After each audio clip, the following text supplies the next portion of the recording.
Welcome to the Expand X podcast with your host, Peter Ashton. Hello and welcome to another episode of Expand X. I am here with a very good friend of mine, Paul Allen, founder and CEO of Ancestry.com, and currently this founder and CEO of SOAR. Thank you for being here. Super excited to have this conversation with you today. Thanks, Peter. I'm excited to talk to you. We've had some great conversations in the past, and now you're in media and you're broadcasting and recording to a lot of people around the world. And I'm thrilled to be able to talk with you, especially about AI and the concept of uplifting humanity with AI. Yeah, it's a huge piece of what we do. Our whole thing is we want to make a world a better place to work. And so, talking about what you're doing with SOAR is just super fascinating. And but I really want to start at the early days of Paul, right? Tell me a little bit about, for the people who don't know who you are and what you've done, kind of give people a backstory a little bit about how you got started and how you built, Ancestry.com. Yeah, thanks. It's kind of interesting. Some entrepreneurs talk about being an accidental entrepreneur. That is definitely the case for me. In high school, I loved school. I was a good student, and I looked forward to going to college. And when I went to college, every class I took, I wanted to major in that subject. I just absolutely loved learning. I started in poli-sci and then international relations. I ended up majoring in Russian. The Russian language and particularly Russian literature really caught my attention. Dostoevsky is one of the deepest writers in the history of the world, and Tolstoy was amazing, Turgenev, Pushkin. I think Russian literature and Russian music are incredible gifts to the world. And even though I am troubled by the central planned government of the Soviet Union and now the newly emerging Russia under Putin, those are super contrary to my values. I love the country that we live in. So I wanted to get a PhD in Russian language and become a Sovietologist or a Kremlinologist. So that was my career path. Wow. And my father was a professor. My mom was a school teacher before she left school to have kids. And I thought academia was the only noble calling. I thought business was like about money and materialism. And I really resisted the idea of being a business person, especially after I'd started my first company with my best friend. We wanted to put all the world's best books on CD-ROM. And my first company was called Infobases. And we used a powerful full-text search engine. We started putting thousands of religious and educational books on CD-ROM and selling them. We were making millions of dollars, but I still didn't consider myself an entrepreneur. I just thought I'm an educator, educating people through electronic text. So that was still in my heart. And the thing that changed my life and caused me to absolutely love entrepreneurship as one of the greatest callings that anyone can pursue is we made the Inc. 500 fastest growing companies list. And in Philadelphia in May of 96, I was there to receive that award. And I'm sitting there with hundreds of founders of the fastest growing companies in the US. I had never been more inspired and more impressed by a group of people in my life. And I thought, wow, I badly judged what business and entrepreneurship is all about.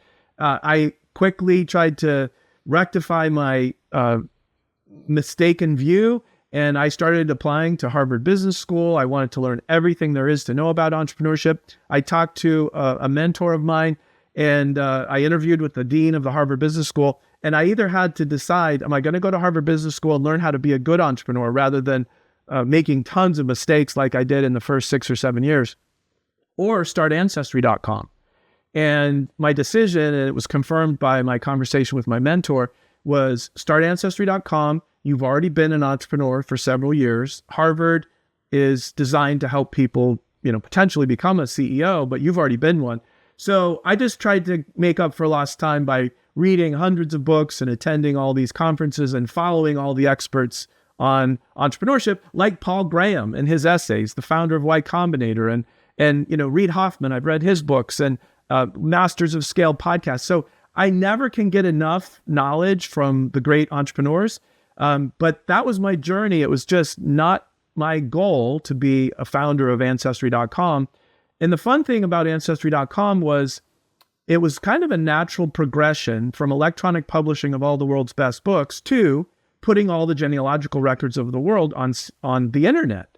I actually went fortunately, I went to an internet developer conference in San Francisco in September of 95. Okay. Wow. We were in the peak of our CD-ROM publishing business, millions of dollars a year in revenue. And I saw the writing on the wall that CD-ROM will disappear as a business model. I knew that the web, well, that conference, that Internet Developers Conference in September of 95 showed me that the cloud storage, they didn't even call it cloud back then, but the World Wide Web could host all the world's data. And CD-ROM had a very small limit, maybe 1,000 or 1,500 books. Well, you could have infinite storage on the internet. So I just knew that CD-ROMs were being bundled with computers at that point, but then browsers were starting to be offered to everybody, and you could download a browser, get a modem, and connect to the entire internet. So I just saw that coming. And the coolest part about the genealogical industry was that for CD-ROM publishing, we needed to sign licensing agreements with a lot of authors and publishers because of copyright. Many of the best books in the world are under copyright. So it was hard in my 20s to get the attention of publishers and authors. And we did successfully sign a lot of agreements. But with the genealogical data, birth, marriage, and death records for the entire world are generally in the public domain. You don't need anyone's permission to put all that on the internet. So we jumped to the internet.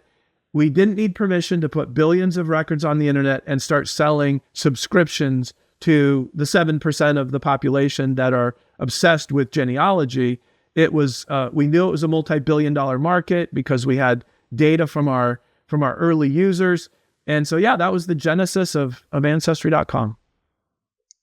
I love that. I love the fact that I always tell people that's the first company that I think at least in my generation where we actually called it we called the company's name by the domain name. It wasn't Ancestry, it was Ancestry.com. And I haven't seen another business where that you refer to it as its domain. And was that because of the early age of the internet, of just being on there and you just called it Ancestry.com? How did that come about? When we started buying domain names as still under the Infobase's umbrella, I bought familyhistory.com. I bought ushistory.com, the first person to ever buy those domains. I bought I didn't get ushistory.com. I missed it by 9 days, but I bought worldhistory.com. And Ancestry.com was owned by a little print publishing company in Salt Lake City. And as I was talking to librarians, in particular, Diane Parkinson, the reference librarian at Brigham Young University, I said, what are the most important books ever published in the field of genealogy? Because I knew we were going to get into it. I wanted to have a roadmap of who are the best genealogists, where are all the world's resources. She said, she told me the 5 best-selling books of all time, or the 5 most important. And then she said 2 of them are published by a little print publishing company up in Salt Lake called Ancestry. And so they had the reference material that we wanted. They also had the domain we wanted. So we actually acquired that company in 1997 and bought the domain. They hadn't published any content. They were a magazine publisher and a reference book publisher. They hadn't transitioned to digital. So we helped them. We actually bought the company and then launched our databases on Ancestry.com. And alphabetically speaking, it was the right name because Yahoo used to sort everything alphabetically. So it's like in the phone book, your AAA plumbing. Well, we were the first genealogy site ever listed on all of the directories. That's awesome. So when you're building this business, right, what's very interesting to me is the difference between bootstrapping companies and raising dollars, whether it's through venture capital, whether it's through family offices, you name it. I had the privilege of talking to another guy who bootstrapped his company and sold it. And so listening to how he built it and, the pathway that he took, right, is going to be a little bit different than the pathway that, you took in the early beginning of Ancestry.com.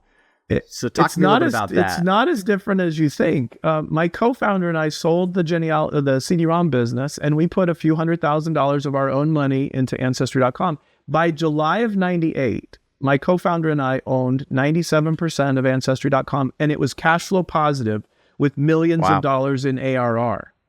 97% ownership for these 2 guys, because we did bootstrap it. We did fund it with $400,000. And we only had a few other people on the cap table. And I don't know, looking back, if we would have done the same thing again. We could have owned the vast majority of the company and grown it more slowly. But I did have an inkling that it would cost hundreds of millions of dollars to digitize the world's genealogy records and really cover the whole globe. And so we started looking for venture capital. Well, it turns out we went to Sand Hill Road. We talked to a lot of investors, and literally, Peter, zero interest from the venture capital community in Ancestry.com. Even though we had a ton of revenue and growth, there was literally no comprehension of this hobby or that there could be money to be made in it. It was bizarre.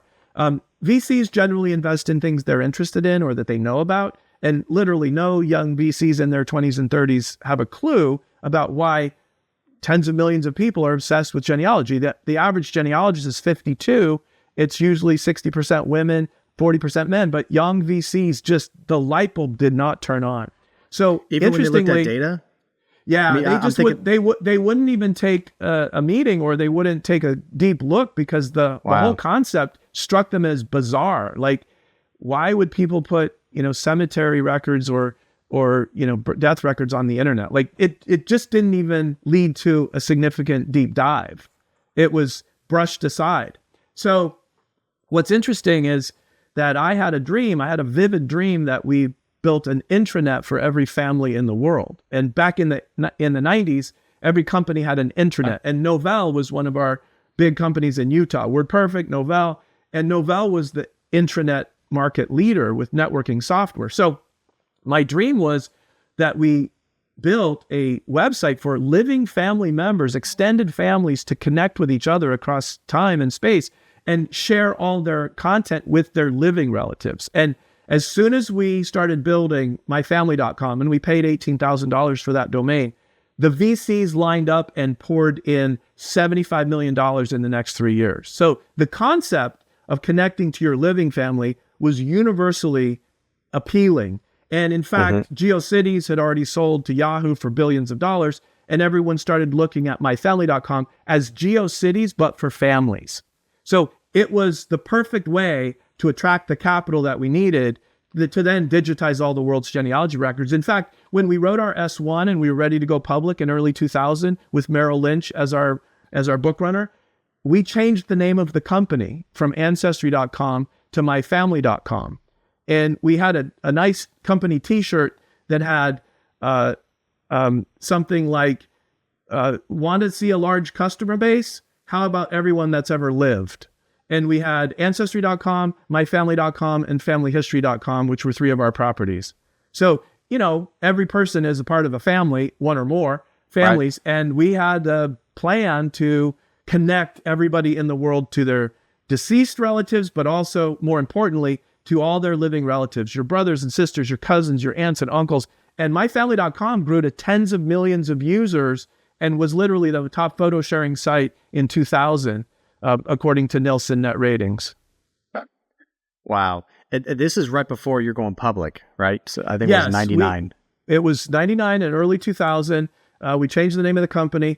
Our VC-led board at that point, they'd taken control of the company, and there were 6 outside board members and only 3 inside board members. And so when the bubble burst in April of 2000, there was a lot of panic. And obviously, the sky was falling, and our lead investors had portfolio companies that were dropping in value 90, 95, or even 100%, just going bankrupt. So we had to cut costs enormously, but we survived that. And, within a few more years, we were worth hundreds of millions of dollars again.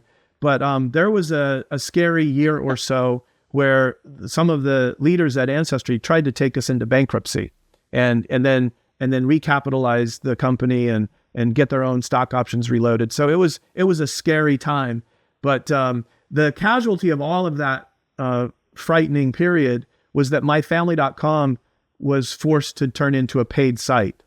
And instead of growing by 30,000 new users a day, it started shrinking fast because families who were sharing content with each other didn't want to pay $30 a year for a family site. If Facebook started charging in 2006, $30 a year, it would never have become a multi-billion user platform. And so myfamily.com was, I thought, our greatest creation, our biggest contribution to the world. And it was sadly the casualty of the venture funding that we pursued. And where are you at this time? 2000. Are you still involved in the company? Are you leading that? Oh, yeah. Or are you? Yeah, I moved to San Francisco. We opened our headquarters in San Francisco. I lived in Los Altos Hills. And as we were getting ready to go public, I opened up the San Francisco office. Cool. I was VP of marketing. So I was doing all the ancestry marketing and growing myfamily.com as well. And everything looked good for a multi-billion-dollar valuation. It was a heady time. One of my best friends from elementary school was our CTO, and we were in a company meeting, and he was sitting next to me. He's like, "Paul, what does it feel like to be worth $100 million?" And I'm like, "I don't know. I haven't even noticed yet." It was all on paper. Well, within a few months, on paper, my common stock was valued at 0. So that's how quickly things change. I remember Steve Jobs once lost $250 million of net worth in a single day. And he said it was like a character building experience. Well, over a period of months, I went from 100 million net worth to potentially 0 net worth just because of liquidation preferences and common shares not being worth anything. So I learned some hard lessons during 2000 and 2001. So walk me through the next part, right? 2000, 2001, you're going through that. 2002, 2003, where are you at in the building process with Ancestry.com? Are you looking at, exiting, getting into a new business? Like where are you at? Yeah, we got profitable in 2001, August of 2001. We were profitable for the second time. I was the head of marketing, actually VP of marketing. They started offering me a chief marketing officer role, and if I would stay, but because my family had been set aside, I felt like the potential of Ancestry was way more limited than I originally thought it would be with myfamily.com. So I left the company on really good terms in early 2002.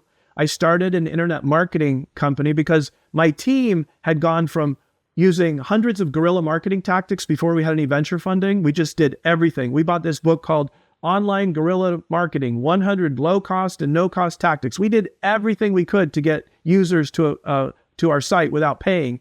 And then we brought in millions of dollars, tens of millions from VCs, and my marketing budget grew to $7 million. So we spent on everything. We were the biggest keyword bidder when GoTo.com and Overture offered keyword auctions for the first time. We bid on 150,000 surnames. It was the largest bulk keyword purchase that they had ever seen.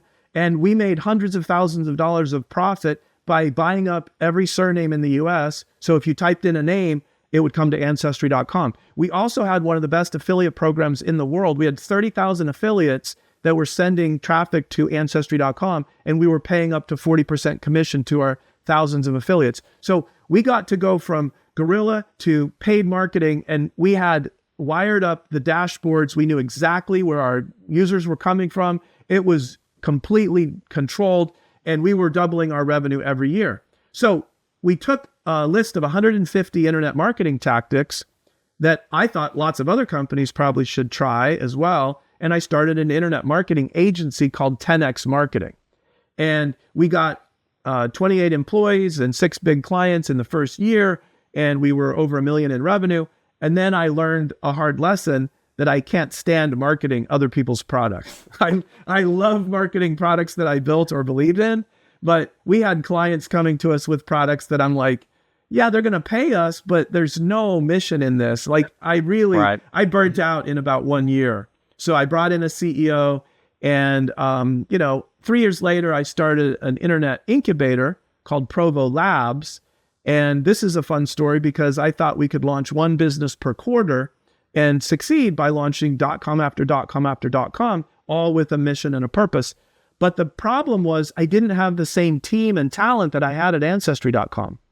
Everyone I hired was new to me, and we didn't have that ability to work effectively. I had a head of development that was hiring all these engineers that I never even met, and our culture was really We wasted a lot of money and a lot of cycles, and so we spun up a few companies, shut down most of them. One of them, then I took over as CEO, and that was called Family Link. And Family Link was going to be the replacement for myfamily.com. We were going to revitalize it, make it free, and try to get tens of millions of users again with extended families joining Family Link. And then I made the mistake, I guess, of going to Facebook's first F8 conference when Mark Zuckerberg announced Facebook platform. And they had 24 million users at the time, but I knew that college students were using Facebook constantly and that it was going to become the biggest social network in the world. In fact, I blogged on paulallen.ai that Facebook would be the first social network to hit 1 billion users. And that was the day they announced platform. I shook Mark Zuckerberg's hand. I called my head of product and my lead engineer, and I said, we're not going to build Family Link as a website. We'll build apps for families on top of Facebook. And sure enough, in October of 2007, we launched We're Related. And within a month, within 29 days, we had 1 million users. And then in 2008 and 9, we were growing by 1 million users a week. Pretty soon, we had 1 out of every 5 Facebook users had installed the We're Related app. And Disney came to us because we had the most family-friendly app on Facebook, and they started selling all of our ad space for us. So we were making $750,000 a month with Disney selling our ad inventory on our Facebook app, which had tens of millions of monthly users. And then sadly, you probably know the end of this story, in 2010, Facebook kicked all of the apps off their ecosystem. So you live by the platform, you die by the platform. And I had to lay off 40 people, and we lost all of that ad revenue in a matter of months. Wow. And now you're building this amazing company called SOAR. And, when you first told me about SOAR, back in high school, we had a program in our school. You'll think that this is funny. Our program was called SOAR, and it was for all the kids in the school who had learning disabilities. So it was basically a program where they allow you extra help, and based off all these different kids' learning disabilities, right? And they had like a whole program. It was called SOAR, and so it helped me a lot. I mean, but I'm very, very interested in SOAR.com because you being in the AI space and building, I think it's a suite of about 11 to 15 companies somewhere in there and your motto is amazing. I mean, so tell me about SOAR and tell our audience about SOAR and what it is you're doing. Well, the genesis for the word SOAR and for the whole concept of SOAR comes from the 5 years I spent at Gallup. So after the Facebook fiasco, I actually took a full-time job for the first time in my adult life with Gallup, which is one of the best companies on the planet. They not only invented modern polling, because in a democracy, you should know the will of the people. So they started random sampling. What do the people think about any topic starting in the 1930s? And here they are in 2024, not only doing US polls, but they also do a global poll of 140 to 160 countries a year. They have their fingers on the pulse of all humans everywhere and how they're doing in life and what they think and what they believe. It's a brilliant company, but that's almost none of their revenue comes from polling, hardly any. They also invented StrengthsFinder. And if you think about the word SOAR, every person has some talent and potential and then lots of weaknesses or lacks of. And the goal of Don Clifton, who invented StrengthsFinder, was to truly assess everybody's innate potential. He created the largest taxonomy of human talent ever done by a psychologist, hundreds of human talents. He then turned it into an online assessment. So in 30 minutes, you can answer 177 questions, and the algorithm that Don Clifton and his team generated will tell you your top 5 greatest talents. And their advice is that if you play to your strengths, if you learn how to use those talents in your work life and in the rest of your life, you will experience excellence. I think that the path to flow, which Mihai Csikszentmihalyi, a great psychologist, invented the term flow state. And in athletics, you talk about being in the zone. When you're doing amazing work and experiencing peak performance, it's almost always, in my opinion, because you're using your strengths. You're doing what you were designed by your maker to do. And whenever you're feeling down or out of sorts, it's probably because you're not doing what you were designed to do. You're not being what you were born to be. So I believe that Don's invention, the StrengthsFinder assessment, needs to scale to over 1 billion people. And his grandson, John Clifton, who's a very good friend of mine, believes that Gallup can get 1 billion people to take the strengths assessment. It's now called the Clifton Strengths Assessment, named in honor of their grandfather. They're at 34 or 35 million people now. But Don's first book, written in 1992, is called SOAR with Your Strengths. And what we would hope to do, either with SOAR, with the strengths assessment, or just with AI in general, is to not only help 1 billion people discover their talents, but have AI that guides you and coaches you throughout your life to make decisions that let you play to your strengths more and more frequently, and experience flow state and have the benefits of you using your natural talents and the fruits that come from that. It's a beautiful thing. I think the world could be a much better place if we start with our innate talent, we develop that talent, we apply it in meaningful ways, and there's no reason why billions of people can't experience fulfillment and flourishing and know what it's like to do excellent work because they're doing what they do best. I would agree with that. I think, if you look at like in the other perspective of it is like, if you have somebody who knows what their strengths are, but they're in a work environment that is not good for them, and it's not playing to their strengths, but they can't leave because they can't leave the job. There's nowhere for them to go. And so a lot of them, they like, hey, I know my strengths, but I can't utilize them in the work environment that we're in. And, so I see that a lot with a lot of people there where they're like, I can't leave because I have a family. I have to take care of my family, kids. This job I can't go find another job. They're stuck, right? And how in your opinion, how would they play to their strengths if their work environment is not allowing them to utilize them?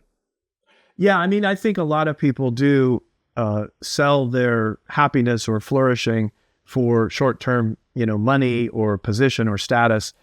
Andrew Yang's book, The War on Normal People, shows that 75% of all the high IQ, high SAT scoring people in the United States go after college.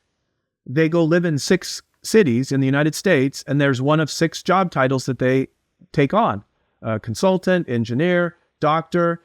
They all kind of follow that beaten path, which has a promise of high wages. But if you, legal, going to law school and becoming a lawyer, doctor, lawyer, engineer, banker, consultant, or a PhD and going into academia, those are the 6 job titles that the whole high SAT scoring population in the US are drawn to. And they live in 6 cities. And in those urban areas, they're way less likely to have close friends or even form a family. So I think the data shows that way too many people go down those 6 paths instead of starting with, what am I really good at? What's my mission in life? But also, what are my talents? And how can I find a job or create a job that intersects my greatest strengths with what the world needs, with what I could be paid to do?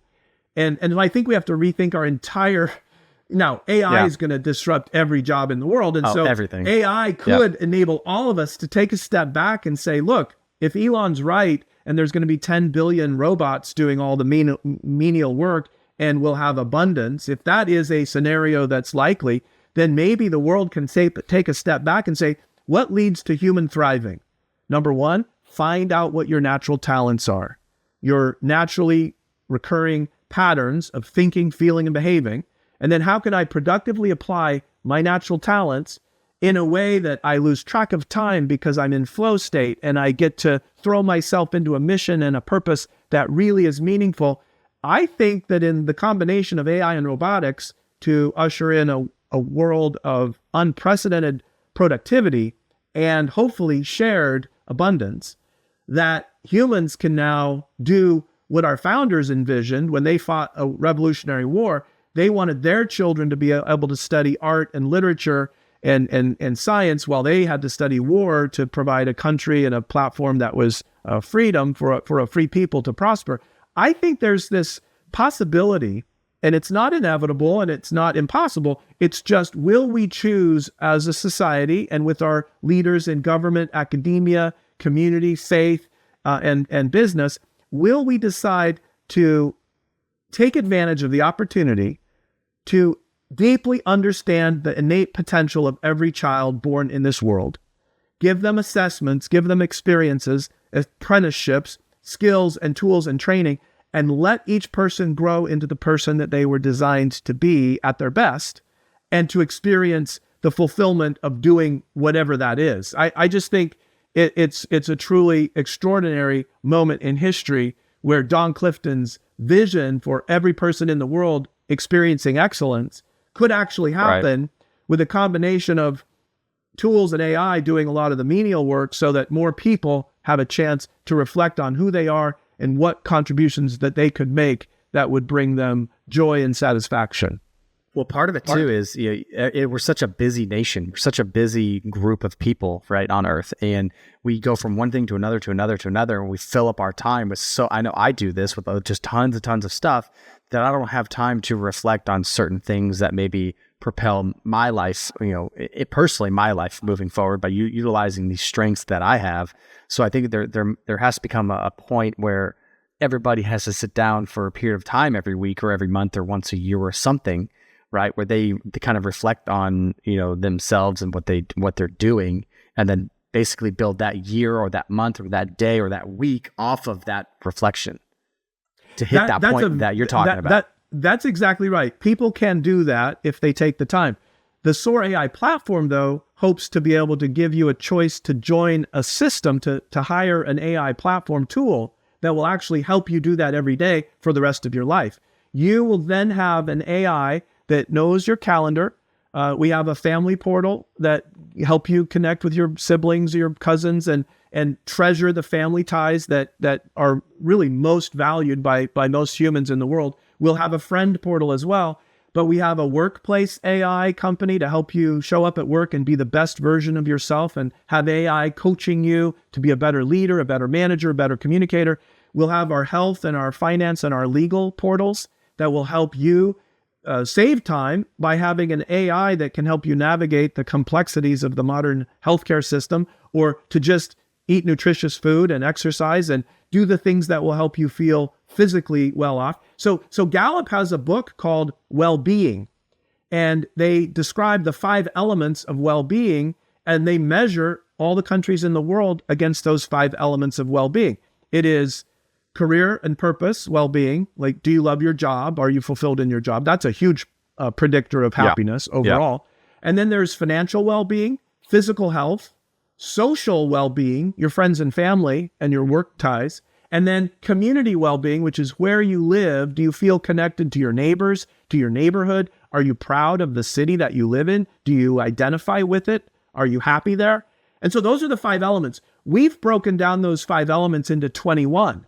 And we're building companies to take each of those 21 sub-elements and enable people to have great content, the world's best books, the world's best podcasters and video YouTube channels.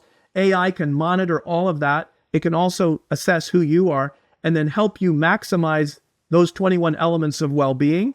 And you'll have a single AI tool in the next 2 or 3 years from SOAR, kind of like your own Jarvis AI, but it won't be something that tells you what to do.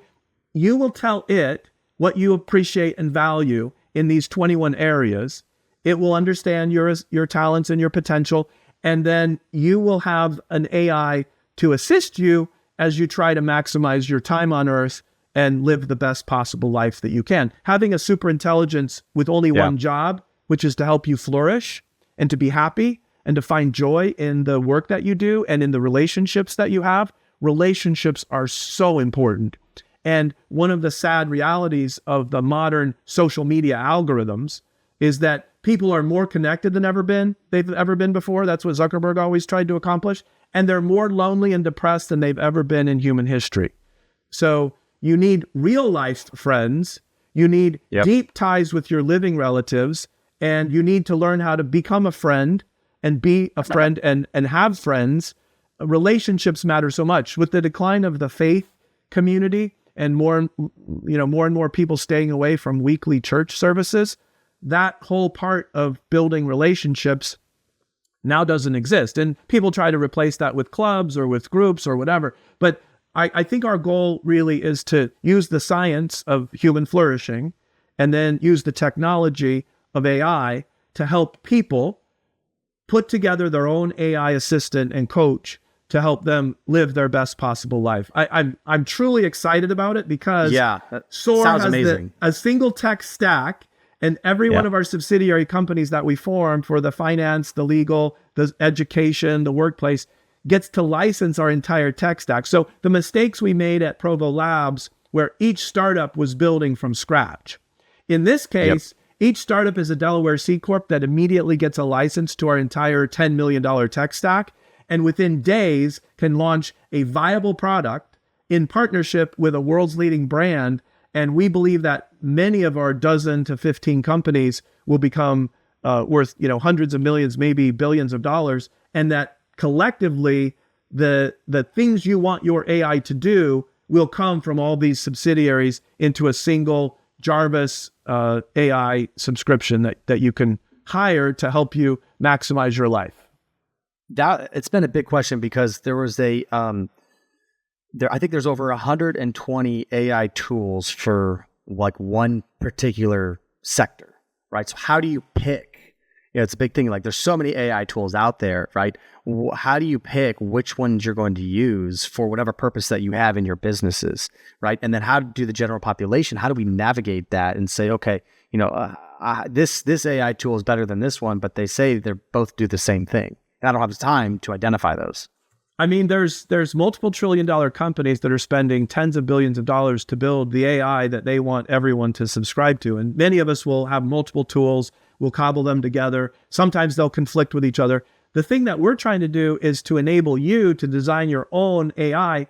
And because our faith portal and our family portal and our friend portal will enable you to connect with your pastor, your priest, your rabbi, and all their teachings, our AI, once you deploy it, will actually appreciate that you're a person of faith. It will remind you of scripture. It will put things on your calendar so that you don't neglect your faith. It will actually have a deeper understanding of your family and your family history than any other AI platform because of our partnerships with these large organizations. And so family and faith are the two most important values on planet Earth.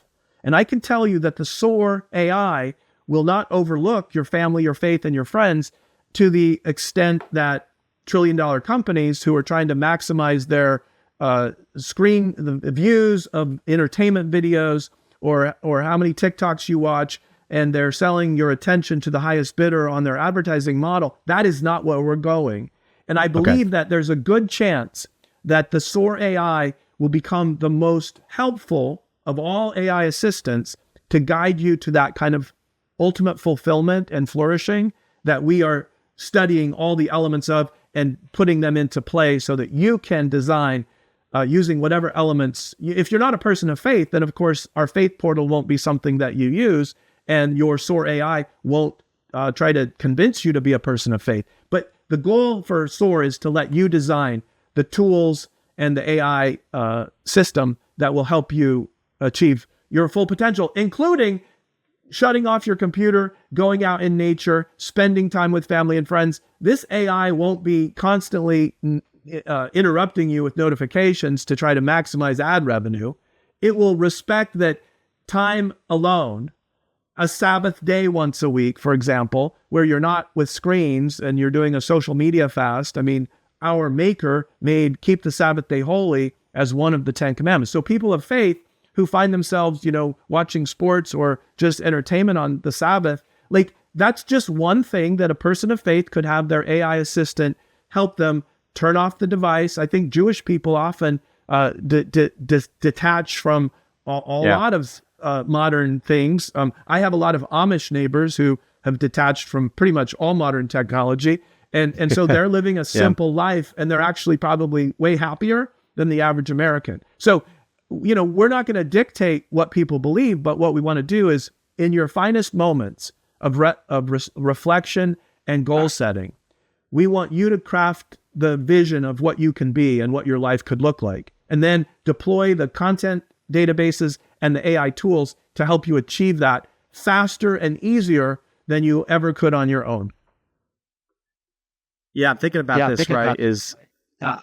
I was sitting in my couch watching football and on Sunday, and a play happened. I was like, I remember that player. I was like, how many yards does he have? And I was thinking, like, how many yards receiving does he have? And I was like, And I almost thought to myself, how nice would it be if I just spoke, hey, how many yards does Brandon Cooks have, right? And it's a voice comes and tells me, right? Or if I'm thinking of something, I have to go to my phone or I have to go to a device to type in something to ask it. We're so close to be, and I know you're smiling because I know it's like, that's something that you're probably thinking about, but I wish I could just not touch my phone anymore, right? The convenience of it, and we're almost there because I'm sitting there watching. I'm like, I don't want to type and ask Chat GPT all these questions, and I'd rather just speak it, right? And I know what you're talking about because what you're describing to me, I'm like, I want that. I want to use it. So where are you at today in your business life cycle of the company? I know you just raised some money, right? So maybe talk a little bit about the raise you just did, but also like what you're doing now, your employees, like talk to me about the structure of the company. Yeah, we've raised over $10 million, but it's all been common stock. So the SOAR AI studio has 550 or more shareholders. Our Citizen Portal, which was our first spin-out corporation, has raised $1.8 million and now has 1 million hours of video footage from city, county, and state meetings. And it has the most powerful citizen awareness platform that's ever been created. You can literally take minutes to find out what's going on at your local, state, and federal government on every issue you care about. And so we've got some big plans with that. We just raised $600,000 almost for Workplace AI, which is our workplace AI platform that is announcing a huge partnership in the next few weeks with the largest HR association in the world that will bring this platform in to as many of their organizations as need it to really dramatically increase productivity and help humans augment their own capabilities with a lot of great feedback and guidance from AI. So we have about 4 companies that have raised money, and we're now hiring CEOs to run those. The roadmap is 15 over the next couple more years. We are going to do some more crowdfunding. Citizen Portal was just honored last week in Washington, D.C. as the social impact crowdfunding platform of the year because it's got this social purpose, which is help every citizen in a democracy become informed and engaged, or in our constitutional republic. But it promotes rapid or widespread awareness of our rights as citizens and what our government is doing. So we will have different subsidiaries come out with a $500,000 seed round or $1 million seed round. And so we just love the fact that thousands of investors are backing different elements of our overall vision, and having 550 investors in SOAR who can give us advice and open doors and start using our products. And it's really wonderful to have this big of a group. And unlike in the past where you get a few VCs to invest and then they take control of your board, we don't currently have any outside board seats. We just have the founding team with the founding mission. We hope it's not disrupted by moneyed interests that want to come in and take it in a certain direction. We actually believe in something called massively distributed capitalism. If we ever become worth tens of billions of dollars, we hope to have hundreds of thousands of shareholders. And we're actually looking at some future offerings that would allow us to have a massive cap table with a lot of shareholders that are also customers and partners. So we're having a blast. Every day I wake up just mind blown by what the AI announcements were the day before. You talk about voice. We started doing Alexa skills for big companies in 2019, and we announced a huge one for one of the largest sales training companies in the world, a sales AI on Alexa that you could talk to between meetings as you were driving from appointment to appointment. We actually built an Amazon Echo Auto Alexa skill that would have helped tens of thousands of salespeople really up their game. And we announced it the first week of March in Orlando at a big conference, and then COVID shut down the world the next week. Nobody was going from meeting to meeting for the next year. That's when we pivoted. That's when we pivoted to support Zoom and Google Meet and Teams. And so now many of our companies basically live on top of recorded videos and recorded calls, and then as you transcribe every word spoken in every meeting, whether it's a public meeting, whether it's a sermon, or whether it's a business meeting, once you have the transcripts, you can do magical things with the AI afterwards. And our team of 8 prompt engineers are working with customers and partners and best-selling authors to spin up customized deployments of our platform. Literally in a day or two, you can get a best-selling author who's been teaching millions of people a principle and wondering if anyone actually implements the things they teach. Think about everyone who's trained millions of people on a concept. You know, Kim Scott, the author of Radical Candor, she's a wonderful person, and her insights in Radical Candor are amazing. And I got to ask her, I said, Kim, how do you know if the millions of people who love your book, Radical Candor, how do you know if they're doing it right? And the answer is there's no way to know. Well, now there is. Any author, coach, or training company can hire SOAR to create a custom AI that monitors how well your customers are implementing the training principles that you taught them. You get a grade or a score. You get verbal feedback. Soon you'll be able to get voice coaching at the end of every day saying, hey, Peter, you did 8 sales calls today. Let me show you the highlights of 4 of your calls. You did brilliantly here, here, and here. And then here's 2 things that you were taught to do by your sales manager that you skipped in every one of those 8 calls. Tomorrow morning, let's role play before you do your next 8 calls. Like all of us, for the first time in human history, will have game film of how we showed up and specific feedback to what we're trying to get better at. I mean, you were a football player. You probably watched a lot of game film. And so plays were called and routes were run and blocking schemes were, did you do what you were trained to do? That's what game film does for athletes. You get better and better from week to week.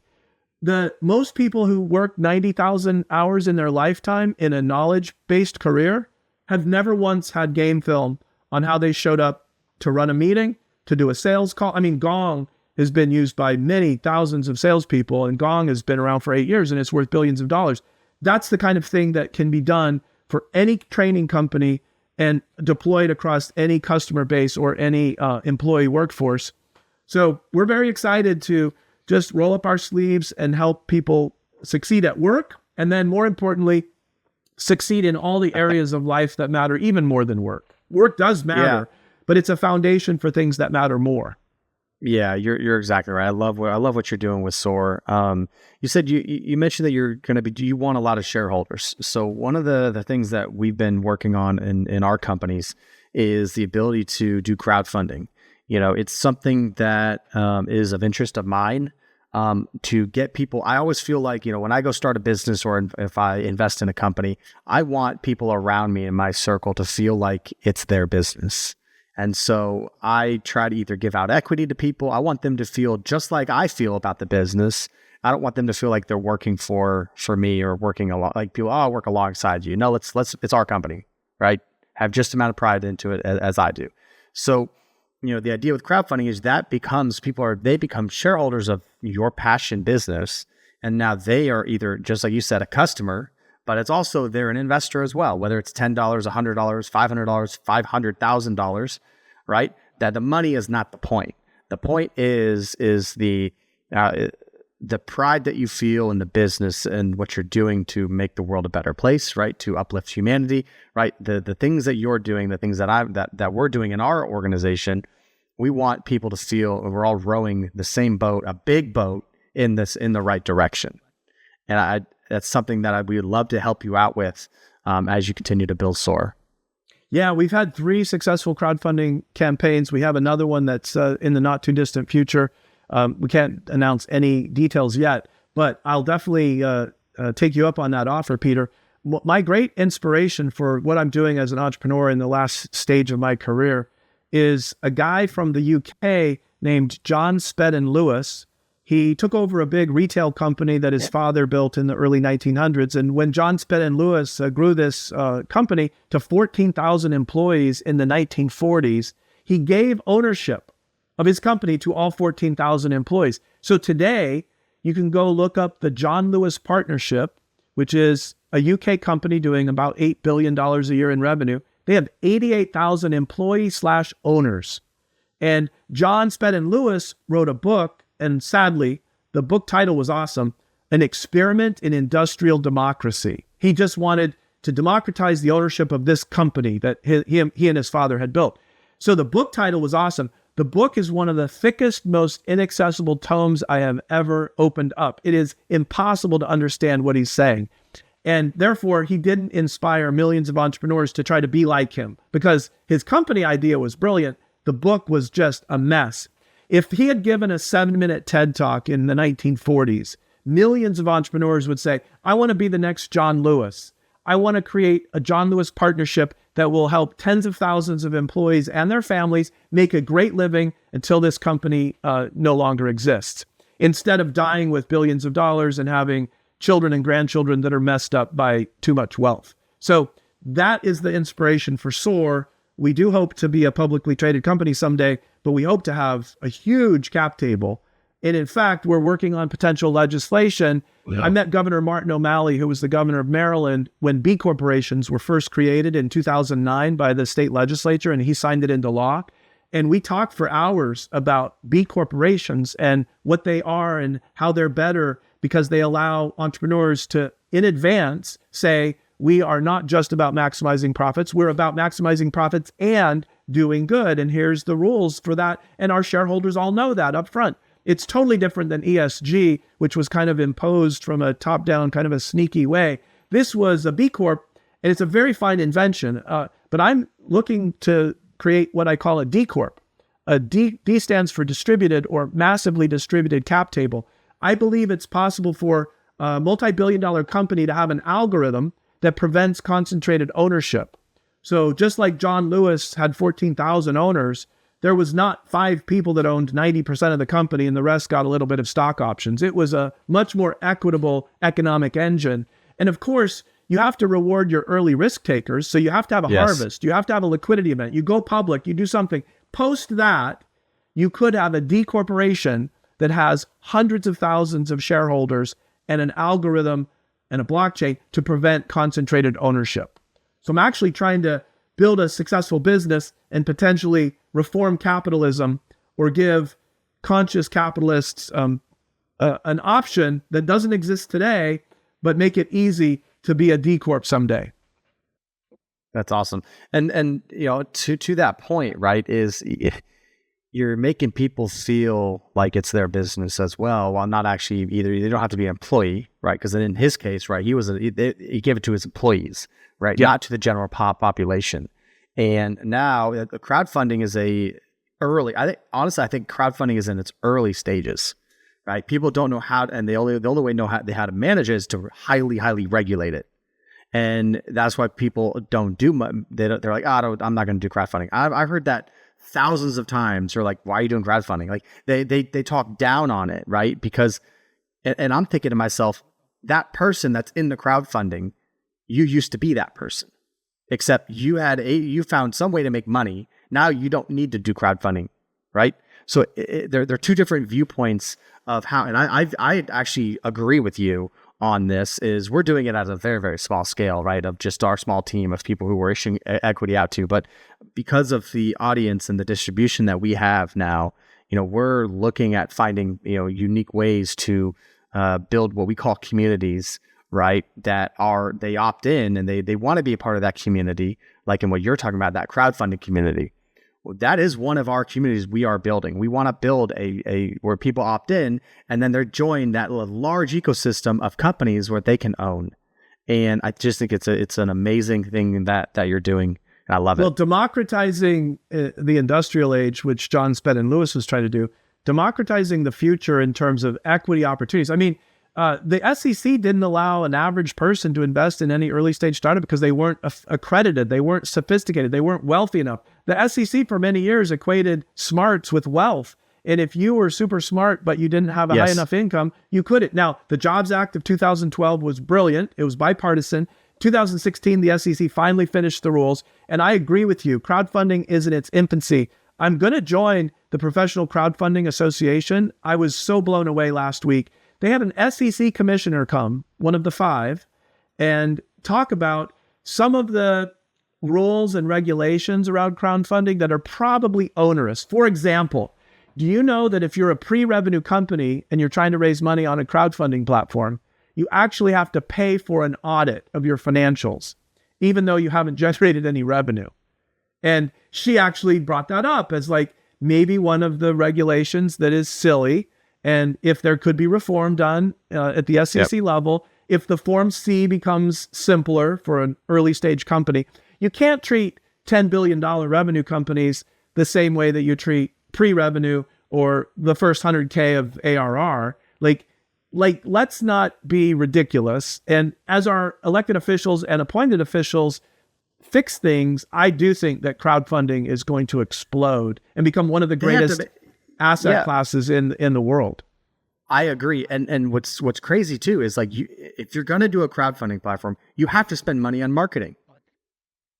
Like, you have to drive people to your crowdfunding campaign so people know, because if they don't know that you're there, and there's so many companies, right? You have to scroll through to find out which ones to invest in, right? And it's they don't highlight, one particular company over another, right? So you're in this space where you have to drive people on you have to spend money in marketing, even if you're pre-revenue.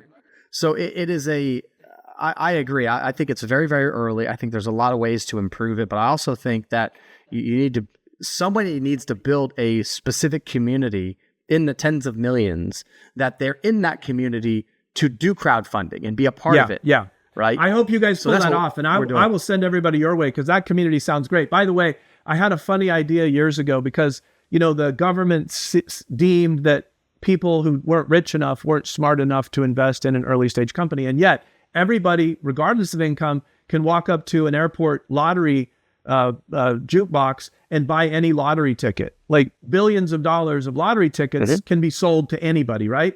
But you can't invest in ownership. So I actually don't think it's likely that states will outlaw lotteries. But what I actually think state lottery officials could maybe support is that every time you buy a lottery ticket, 10% of the proceeds go into a pool of local crowdfunding. So you get the short-term, excitement of, did I win the lottery? But you actually make a long-term investment, maybe a 5 to 10 year horizon, where that funding goes into the local startups and you actually end up owning equity. So with every lottery ticket, you own equity in one or more startups. And in 10 years, that could be worth way more than if you had actually won the lottery. And I don't think it would be impossible to pull this off in one state and then potentially spread it out to most of the states that do lotteries. You do realize what's going to happen right now, Paul. There's somebody's listening to this, and somebody's going to take that and someone's going to go build it, and they're going to say, "Hey, thank you, Peter and Paul. Thank you so much. I made a bunch of money." Well, it's like the Elon Musk didn't have time to pursue the Hyperloop, so he just said anybody can do the Hyperloop, and I'm just saying anybody can do the lottery / crowdfunding equity bundle, and. Right. Wouldn't that be cool though? Because people love to buy those tickets on an impulse, and then they lose, and then they have nothing to show for it. If you could bundle a long-term investment that is a local entrepreneur, think about the economic development that would come from that. Lotteries always sell to the public by saying, we're going to invest in schools. Okay. What if lotteries could say, yeah, we're going to invest in schools, but when you buy a lottery ticket, you're investing in a local entrepreneur, and you're going to own equity in one or more companies. I do think it's a winning idea. I would agree. Well, man, this has been fun. I really appreciate you coming on and sharing your story and the amazing stuff you're doing with SOAR. And let's continue to work together and find ways to help the world. Sounds good, Peter. Thanks a lot. Thanks for tuning in to the Expand X podcast. Want to connect and learn more about what we do? Text X to 817-396-7098 and join our growing community today.